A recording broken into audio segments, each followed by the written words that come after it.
আল্লাহ পাক কোরআন শরীফে পরিষ্কার বলেছেন, আফাতুমিনুনা বিবাদিল কিতাব ওয়া তাকফুরুনা বিবাদ। কোরআন শরীফের কিছু আইন তোমরা মানবা আর কিছুকে অস্বীকার করবা। এই যদি অবস্থা হয়, দুনিয়ায় লাঞ্ছনার জীবন দেব আর কিয়ামতে কঠিন শাস্তি তোমাদেরকে দেওয়া হবে যারা জীবনকে দুই ভাগ করেছে। ধর্মনিরপেক্ষবাদীরা জীবনকে কয় ভাগ করছে? দুই ভাগ। এক ভাগে নামাজ, রোজা, হজ, যাকাত, আর এক ভাগে অর্থনীতি, সমাজনীতি, রাজনীতি, ইলেকশন, পার্লামেন্ট, স্কুল কলেজ সব আর এক ভাগে দুই ভাগ করেছে। এক ভাগে মসজিদে আর মাদ্রাসায় আল্লাহ এবং রসুল, মসজিদে আর মাদ্রাসায় থাকো, আমাদের পার্লামেন্টে আসবা না, আমাদের সেক্রেটারিয়েটে আসবা না, আমাদের ক্যান্টনমেন্টে যাবা না।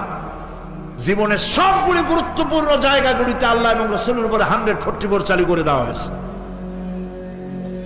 নাউজুবিল্লাহ বলে এর নাম ধর্মনিরপেক্ষ মতবাদ। আর ধর্মনিরপেক্ষ মতবাদ হচ্ছে কুফরি মতবাদ। আল্লাহর রাস্তায় তওবা করুন। আপনাদের সাথে আমাদের কোনো দুশমনি নাই, আল্লাহর কসম। আপনাদের নেত্রী থেকে শুরু করে আপনাদের গ্রাসরুটের কর্মী পর্যন্ত আমাদের শত্রু আপনারা নন। কোন দুঃখে আপনারা আমাদের শত্রু হবেন? শুধুমাত্র আদর্শিক দিক থেকে আমাদের মধ্যে কত পার্থক্য। আমরা ইসলামের পূর্ণাঙ্গ জীবন ব্যবস্থায় বিশ্বাসী, আর আপনারা অর্ধেকটাই বিশ্বাসী। নামাজ রোজা নিজেদের মতো পড়বেন, আর আপনার নির্বাচন, নেতা নির্বাচন, পার্লামেন্ট, আইন কানুন, কোর্ট কাছারি চালাবেন আপনাদের ইচ্ছা মতো। এটাই হলো কুফরি। কোন মুসলমান ধর্মনিরপেক্ষ মতবাদের আন্দোলন গ্রহণ করতে পারে না। হারাম।